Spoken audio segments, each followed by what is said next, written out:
যেতে কষ্ট হচ্ছে না, কিন্তু তুমি নিজেই তো হাঁপাচ্ছ। আমরা এক অন্য রূপ দর্শন করে গেলাম কিন্তু, তাই নয়? দারুণ মুহূর্ত, দারুণ মুহূর্ত, দারুণ একটা মুহূর্ত আমাদের স্মৃতি হয়ে থেকে গেল। দারুণ একটা মুহূর্ত আমাদের YouTube channel travel blogger Subir চ্যানেলে থেকে গেল।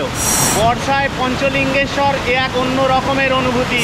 মানে ব্লু লেক তো ব্লু লেক, মানে এখানে দাঁড়িয়ে থাকতে বেশ ভালো লাগছে, ফুরফুরে একটা হাওয়া দিচ্ছে, বেশ সুন্দর। মানে নীলগিরি যে পাহাড় একদম তার কোলে এই লেক।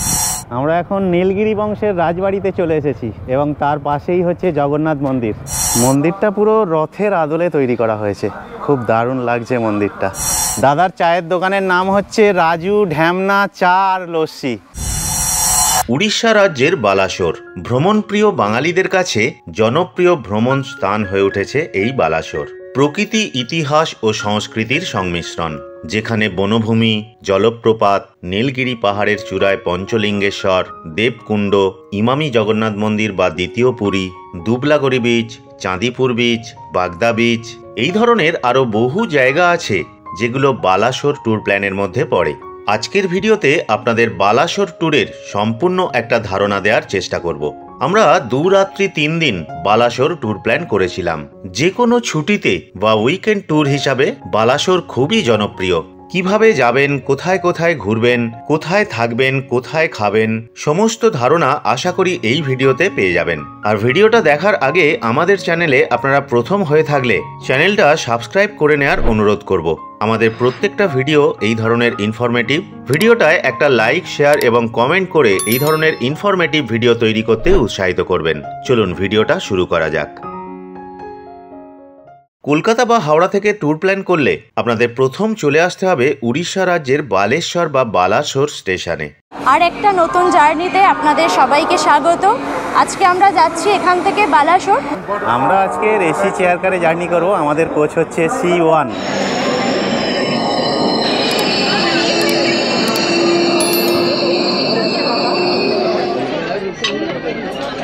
আপনাদের কিন্তু খুব সকালের দিকে বালেশ্বর বা বালাসোর পৌঁছে যেতে হবে।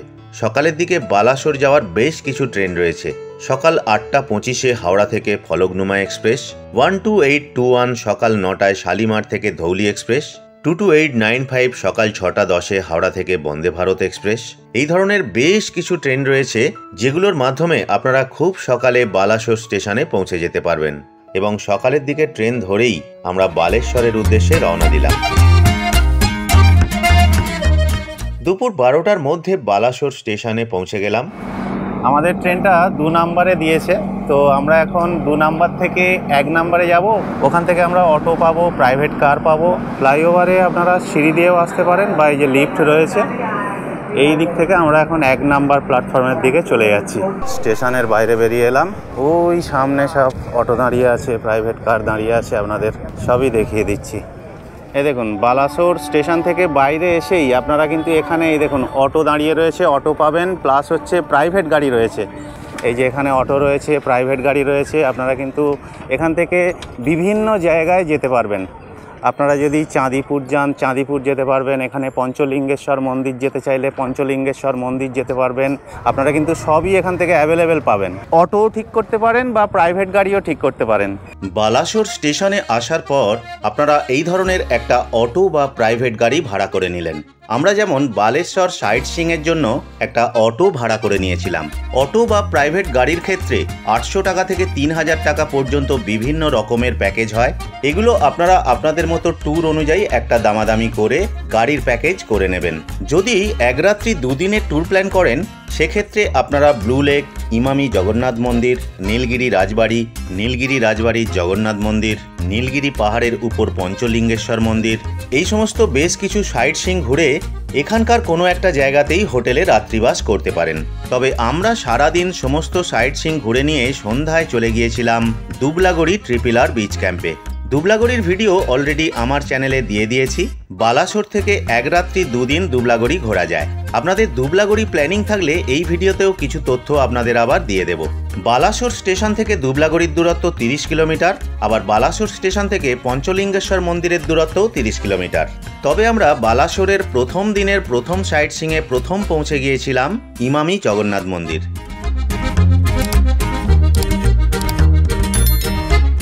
প্রথমেই আপনারা এসে জুতো রাখবেন এখানে, এই যে জুতো রাখার ব্যবস্থা করা রয়েছে। ভিতরে ঢোকার আগে এখানে হাত ধোয়ার ব্যবস্থা রয়েছে এবং দেখুন এখানে পা ধোয়ারও ব্যবস্থা রয়েছে, তারপরে ভিতরে প্রবেশ করবেন। শ্রী শ্রী জগন্নাথ মন্দির, এখানে টাইমিং দেয়া রয়েছে, দেখে নিন, আরতি টাইমও দেয়া রয়েছে।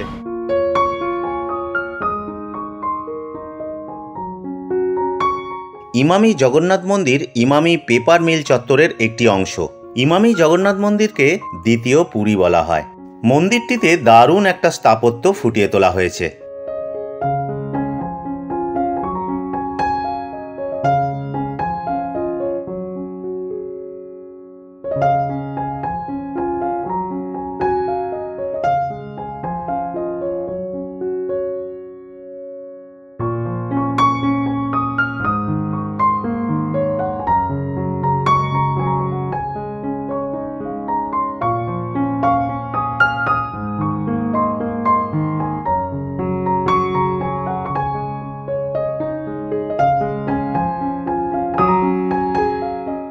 ইমামি জগন্নাথ মন্দিরে এলে অনেকটা টাইম কিন্তু হাতে নিয়ে আসবেন। এখানে মূল মন্দির তো রয়েছে, তার সাথে আশেপাশে হনুমানজি মন্দির, মা গঙ্গা লক্ষ্মী মন্দির, আরও অনেকগুলো মন্দির আছে। সেইগুলো ঘুরে দেখতে আপনাদের কিন্তু বেশ সময় লাগবে, অনেকটা সময় লাগবে আপনাদের ঘুরে দেখতে। মন্দিরটা পুরো রথের আদলে তৈরি করা হয়েছে, খুব দারুণ লাগছে মন্দিরটা। এই মন্দিরের সমস্ত রথের চাকা 2, 4, 6, 8টা, টোটাল 16টা চাকা একেবারে রথের আদলে তৈরি।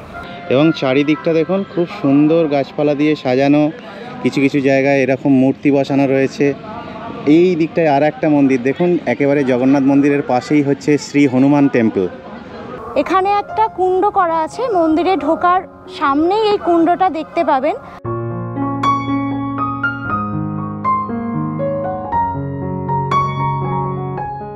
পুরীর আদলে তৈরি এই জগন্নাথ মন্দির বর্তমানে দারুণ জনপ্রিয় হয়ে উঠেছে। আর আপনারা যদি বালাসোর ট্যুর করেন অবশ্যই কিন্তু এই ইমামি জগন্নাথ মন্দির ঘুরে যাবেন, আশা করি আপনাদের খুবই ভালো লাগবে।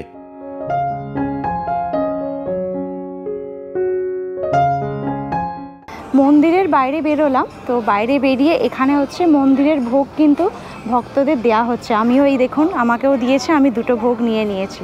তো এইভাবে ঘুরে নিলাম এই জায়গা ঘুরে, এবারে আমরা নেক্সট ডেস্টিনেশনে চলে যাচ্ছি।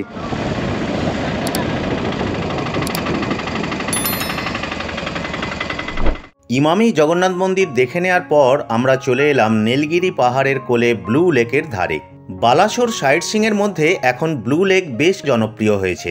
বালাসোর থেকে 15 থেকে 20 কিলোমিটার দূরত্বে এই ব্লু লেকের অবস্থান।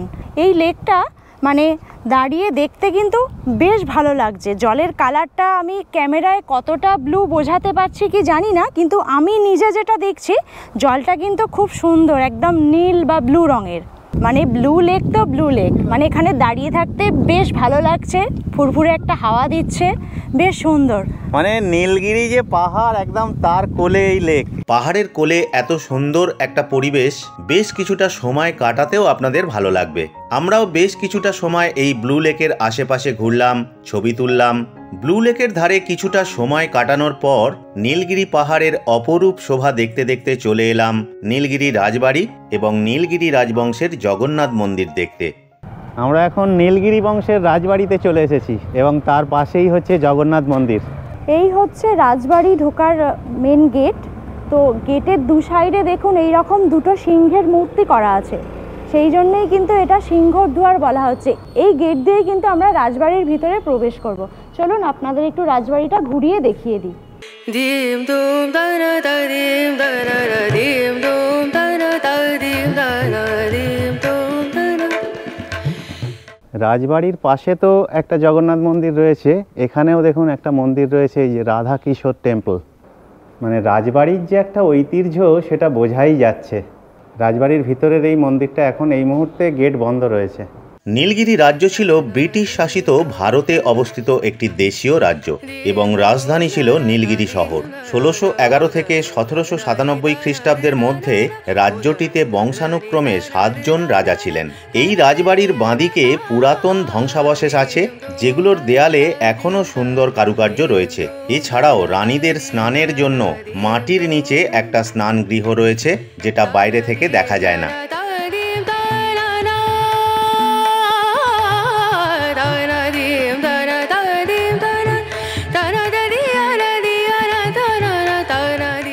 রাজবাড়িটা বেশ দেখতে ভালো লাগছে।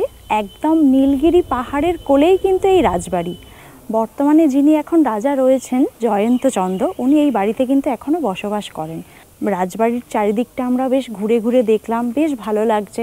বিভিন্ন জায়গায় বিভিন্ন কিছু আছে, ধরুন আমার অপোজিটে আমি দেখিয়েছি একটা সুন্দর রাধা কৃষ্ণের মন্দির আছে, পাশেই রয়েছে জগন্নাথ মন্দির। তো আমরা একটু পরে যাব জগন্নাথ মন্দিরে, গিয়ে আপনাদের তো দেখাবো।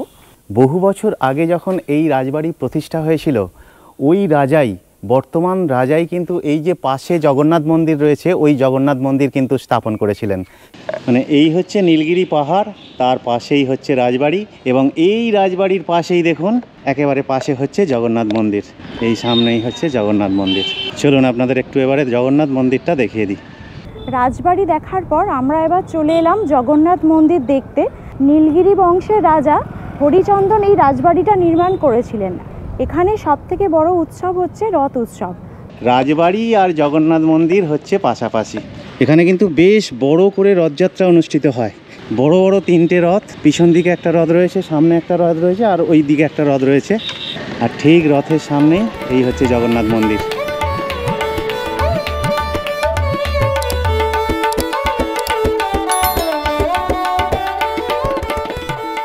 বালাসোরের নীলগিরি জগন্নাথ মন্দির উড়িষ্যার একটি অন্যতম বিশিষ্ট জগন্নাথ মন্দির। অযোধ্যা নীলগিরি থেকে 15 কিলোমিটার দূরে অবস্থিত। এখানে ভগবান জগন্নাথ, বলভদ্র ও সুভদ্রা দেবীর পূজা করা হয়। প্রতি বছর রথযাত্রা দেবতাদের সমস্ত ধর্মের সাথে পালন করা হয়।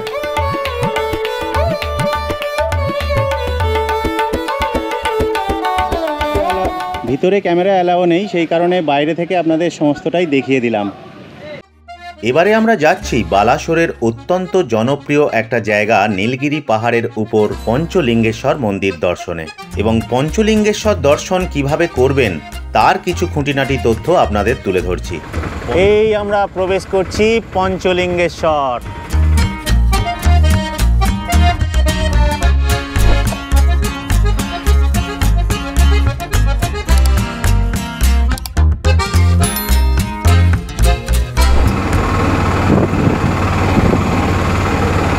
এখানে প্রচুর হোটেল, রেস্টুরেন্ট এই সমস্ত কিন্তু পেয়ে যাবেন। এইটা হচ্ছে বাস পার্কিংয়ের জায়গা। বিভিন্ন জায়গা থেকে যে সমস্ত বাস আসে এই জায়গাটায় বাস পার্কিং। এই জায়গাটায় 4 হুইলার, টোটো, অটো এই সমস্ত কার পার্কিং। গাড়ি রাখার পরে অলরেডি 300 থেকে 400 মিটার হেঁটে এলাম। এখনও উপরে উঠতে হবে। সামনে সিঁড়ি রয়েছে, 311টা সিঁড়ি অতিক্রম করে পঞ্চলিঙ্গেশ্বর মন্দির। তো সামনে একটা চা দোকান আছে এই দাদার চায়ের দোকানের নাম হচ্ছে রাজু ঢ্যামনা চা আর লস্যি। নামটা বুঝতে পারছেন তো? এই হচ্ছে দাদা, কিছু বলুন। হ্যাঁ, কি বলবো বলুন। টুরিস্ট নিয়ে আসুন, পঞ্চলিঙ্গেশ্বর আসুন। বালেশ্বর জেলা পঞ্চলিঙ্গেশ্বর, 30 টাকার মধ্যে বালেশ্বর স্টেশন ওগুলাবে। এখানে আসবে, রাজু ঢ্যামনার কাছে চা খাবে। আমার এখানে মনোরঞ্জন হোটেল আছে, আপনার সাপ ধরে, পক্ষী ধরে, ও গাইড করে, ও সব কিছু দেখাই দেবে কম পয়সার মধ্যে, কম খাবার জন্য। 3 দিনের প্রোগ্রাম করো। আপনার বাস আছে, আমার পিওর থাকে বাস, আর বস সব কিছু বস আছে, টোটো আছে, অটো আছে, সুবিধা সব হয়ে যাচ্ছে। শেষ হচ্ছে না কথা, বিদায় নিচ্ছে। এসব সাজানো রয়েছে। তারপরে এই যে লস্যি রয়েছে, এখানে জল, কোল্ড ড্রিঙ্কস, আর ওই ভিতরটায় লেখা আছে ওই যে রাজু ঢ্যামনা চা আর লস্যি। লস্যিও নয়, লেখা আছে লাসি, লয়াকা দন্তেশ্বয় হস্যই।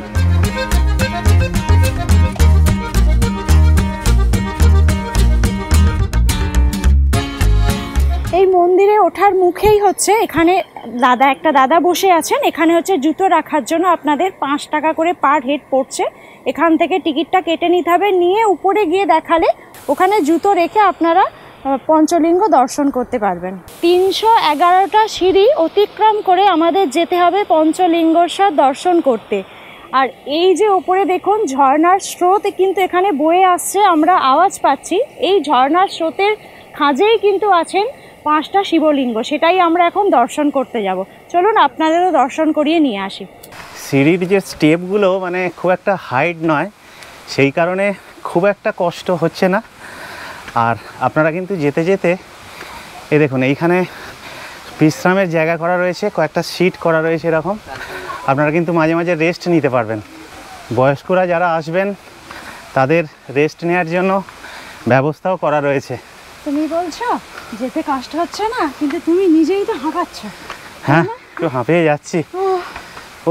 সিঁড়ির স্টেপ ছোটই হোক বা যাই হোক, হ্যাঁ, ওটা মানে অভ্যাস না থাকলে যা হয় আর কি। এতটাই খাড়াই উঠতে হ্যাঁ, হচ্ছে, এইখানটায় আবার একটু খাড়াই, যার জন্য উফ, মানে অসুবিধা হচ্ছে অবশ্যই একটু। এই দেখুন এইরকম সব বসার জায়গা করা রয়েছে, মাঝে মাঝে আপনারা বসেও যেতে পারবেন, খুব কষ্ট হলে একটু রেস্ট নিয়ে নেবেন। আর এই সব উপর থেকে সব ঝর্ণার জল নেমে আসছে, দেখুন অপূর্ব লাগছে কিন্তু যেতে, এবং জায়গাটা খুবই সুন্দর লাগছে।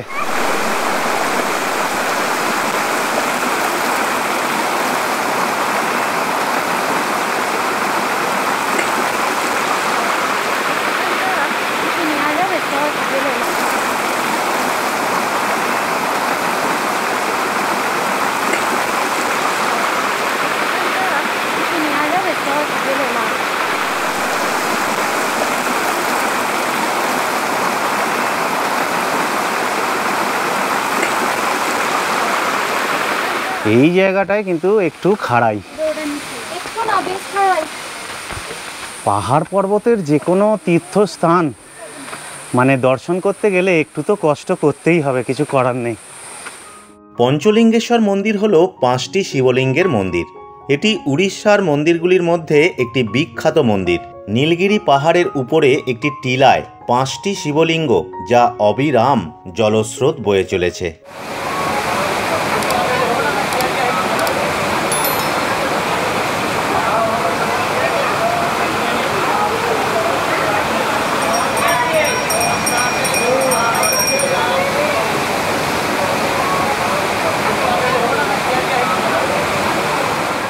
পঞ্চলিঙ্গ থেকে নাম হয়েছে পঞ্চলিঙ্গেশ্বর। পাহাড়ের গা বেয়ে ঝরছে ঝর্ণা, সেই ঝর্ণার জল এসে জমেছে নিচের একটি গর্তে। জল ভর্তি এই গর্তের ভিতর রয়েছে 5টি শিবলিঙ্গ। তবে এই শিবলিঙ্গ দর্শন করা যায় না, জলে হাত ডুবিয়ে শিবলিঙ্গগুলিকে স্পর্শ করা যায়।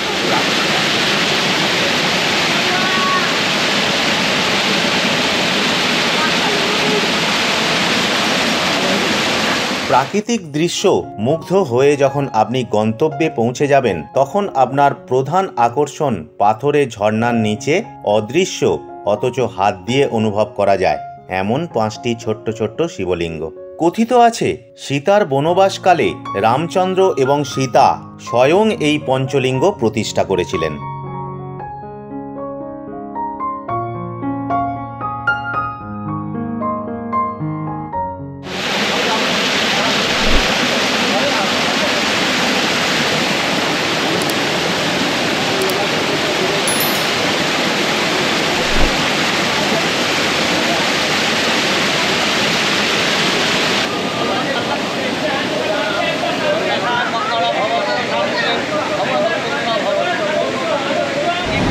মানে প্রথমে যখন আমরা এসেছিলাম তখন বৃষ্টি শুরু হয়নি, একেবারে যেন জলের স্রোতে ভাসিয়ে নিয়ে যাওয়ার মতো অবস্থা। দারুণ একটা মুহূর্তের আমরা সাক্ষী থাকলাম। স্রোত দেখুন খালি পঞ্চলিঙ্গেশ্বরে। বর্ষাকালে এলে আপনারা এই দৃশ্য দেখতে পাবেন।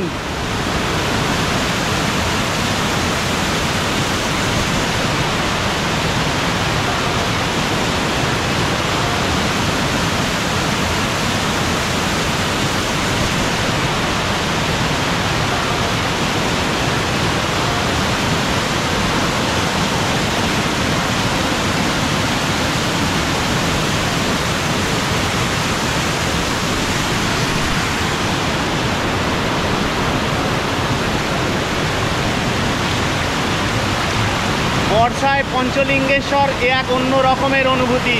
দারুণ একটা মুহূর্ত আমাদের স্মৃতি হয়ে থেকে গেল।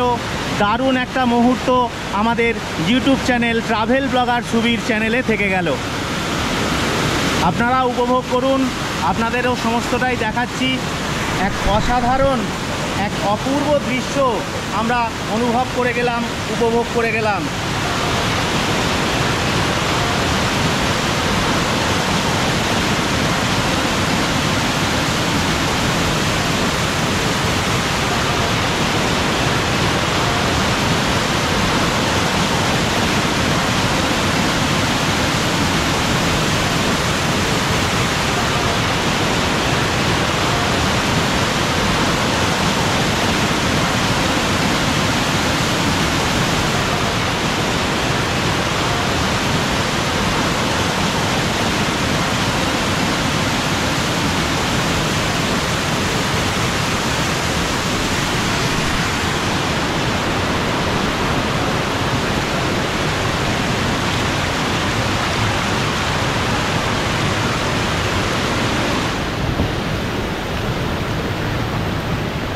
পঞ্চলিঙ্গেশ্বর থেকে উঠে এলেই আপনারা এইরকম একটা সিঁড়ি পাবেন। দেখুন এখানে রাধা গোবিন্দ মন্দির রয়েছে, আপনারা এখানেও যেতে পারেন। পঞ্চলিঙ্গেশ্বরে মানে বৃষ্টিটা এলো বলে আমরা এক অন্য রূপ দর্শন করে গেলাম কিন্তু, তাই নয়? দারুণ মুহূর্ত, দারুণ মুহূর্ত। তবে বর্ষাকালে এলে এই রকমই দৃশ্য দেখতে পাওয়া যায়, কারণ বর্ষাকালে এই সমস্ত পাহাড়গুলোতে জলের স্রোত একটু বেশি থাকে।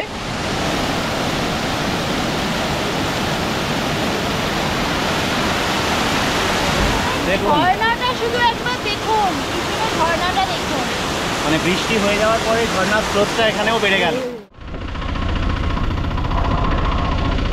বালাসোরের এই পঞ্চলিঙ্গেশ্বর এবং নীলগিরি রাজবাড়ির আশেপাশে অনেক থাকার জায়গা রয়েছে। আপনারা চাইলে এই সমস্ত জায়গায় থেকেও এই এক রাত্রি দুদিনের ট্যুর প্ল্যান করতে পারেন। তবে আমরা সারাদিন এই বালাসোরের সাইট সিইং ঘুরে নিয়ে বিকালের দিকে একটু লাঞ্চ সেরে নিলাম। ভাত, শাক ভাজা, আলু ভাজা, একটা এটা মনে হচ্ছে আলুর চোখা, পাঁপড়, এটা কি আছে, এটা সাম্বার টাইপের কিছু একটা আছে, সামুদ্রিক মাছ, একটা সবজি আর তার সাথে স্যালাড। মানে খাবারের মেনু কিন্তু দুর্দান্ত। এই লাঞ্চ পর্ব সেরে নেওয়ার পরে এখান থেকে আমরা চলে যাব দুবলাগড়ি বিচ ক্যাম্প, যেখানে আমরা একটা রাত্রি কাটিয়ে দুবলাগড়িতে দুদিন আমরা বিভিন্ন জায়গা ঘুরে বেরিয়েছিলাম। তার ভিডিও অলরেডি আপনাদের বলে দিয়েছি, আমার চ্যানেলে দেয়া আছে। উপরের আই বাটনে লিঙ্ক দিয়ে দিলাম এবং ডেসক্রিপশনেও দুবলাগড়ি ট্যুর প্ল্যানের ভিডিও লিঙ্ক দিয়ে দিচ্ছি, এবং সেই ট্যুর প্ল্যানের কিছু ভিডিও ক্লিপ আপনাদের সামনে তুলে ধরছি। দারুণ এনজয় করছি আমরা, মানে দারুণ লাগছে, দারুণ দারুণ। আমরা একটা এই যে ছোট্ট খাড়ির মধ্যে ঢুকে এসেছি। এই দেখুন দু সাইডে হচ্ছে ম্যানগ্রোভের জঙ্গল। আপনারা কিছুটা সুন্দরবনের ফিলিংস পাবেন। শুরু হোক কথা বলা, শুরু হোক পথ চলা। কলকাতা থেকে মাত্র 3 ঘন্টা একটা অ্যাডভেঞ্চারাস বোটিং এর মাধ্যমে কিছুটা সুন্দরবনের স্বাদ পাওয়া যেতে পারে। মিনি সুন্দরবন দেখে এবার চলে গেলাম একটা হিস্টোরিক্যাল আইল্যান্ডে। এই আইল্যান্ডে ঘুরে এসে বা ঘোরার আগে একটা শান্ত নিরিবিলি পরিবেশে জগন্নাথকে দর্শন করে নেওয়া যেতে পারে। জয় জগন্নাথ। তারপর আবার বিচ ক্যাম্পে ফিরে এসে সারা দিন নির্জন সমুদ্র সৈকতের পারে দিন কাটানো, যেখানে রয়েছে দিগন্ত বিস্তৃত বালিয়াড়ি আর ঝাউবন। বিকালে সমুদ্র সৈকতের কোলে সূর্যাস্ত, সন্ধ্যায় সাজানো গোছানো বিচ ক্যাম্পে নাচ গান, ক্যাম্প ফায়ার, বারবিকিউ, বিভিন্ন আমোদ প্রমোদের মধ্যে দিয়ে বিচ ক্যাম্পেই রাত্রিবাস, সকালে সমুদ্র পারে সূর্য উদয়। এই বিচ ক্যাম্পে মাত্র 1300 টাকায় এক রাত্রি দুদিন থাকা এবং 4 বেলা নানান খাবারের সম্ভার। পমফ্রেট, চিংড়ি, চিকেন, আরও অন্যান্য খাবার তো রয়েইছে। সব মিলেমিশে এক রাত্রি দুদিনের একটা দারুণ উইকেন্ড ট্যুর। শনি রবি বা যে কোনো ছুটির দিন দেখে বছরের যখন তখন মনে করলেই এই মনোরম প্রাকৃতিক সৌন্দর্য উপভোগ করে নেওয়া যেতে পারে। আমার এই পুরো ভিডিওটা দেখে নিন, কালকেই বেরিয়ে পড়ুন। এইভাবে আমরা 2 রাত্রি 3 দিন বালাসোর ট্যুর প্ল্যান করেছিলাম এবং বালাসোরের বিভিন্ন জায়গা ঘুরে বেরিয়েছিলাম। 2 রাত্রি 3 দিন ঘুরে বেড়ানোর পর এবারে আমাদের কলকাতায় ফেরার পালা। দুবলাগড়ি থেকে আমরা আবার ফিরে এলাম বালাসোর স্টেশনে। এই বালাসোর স্টেশন থেকে ট্রেন ধরে ফিরবো কলকাতা। এই যে এসি পেড ওয়েটিং রুমে আমরা যাচ্ছি। এখানে আমরা 2 ঘন্টা ওয়েট করব। এখানে পার ঘন্টায় হচ্ছে 20 টাকা। এখানে পিএনআর নাম্বার এন্ট্রি করে আমরা ভিতরে প্রবেশ করছি। এসি ওয়েটিং রুমে আমরা 2 ঘন্টা ওয়েট করব। আমাদের ট্রেন হচ্ছে 7:15।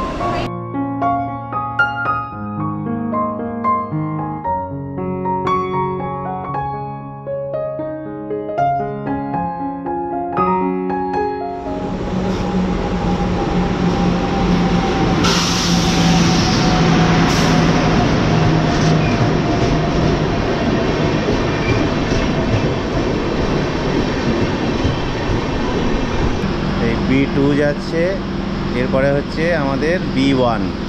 এই হচ্ছে B1 আমাদের কোচ, 3rd এসি। আমরা এবার উঠে পড়লাম।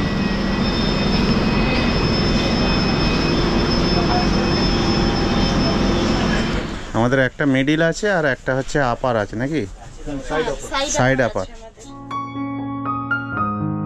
ভিডিওটা কেমন লাগলো অবশ্যই কমেন্ট করে জানাবেন। ভিডিওটা যদি ভালো লেগে থাকে একটা লাইক দেবেন, কমেন্ট করবেন এবং প্রয়োজনে শেয়ার করবেন। আমাদের চ্যানেল ট্রাভেল ব্লগার সুবীর অবশ্যই সাবস্ক্রাইব করে রাখুন, কারণ আমার প্রত্যেকটা ভিডিও এই ধরনের ইনফরমেটিভ। ফিরে আসছি আরও একটা নতুন ব্লগ নিয়ে, প্লিজ সঙ্গে থাকবেন।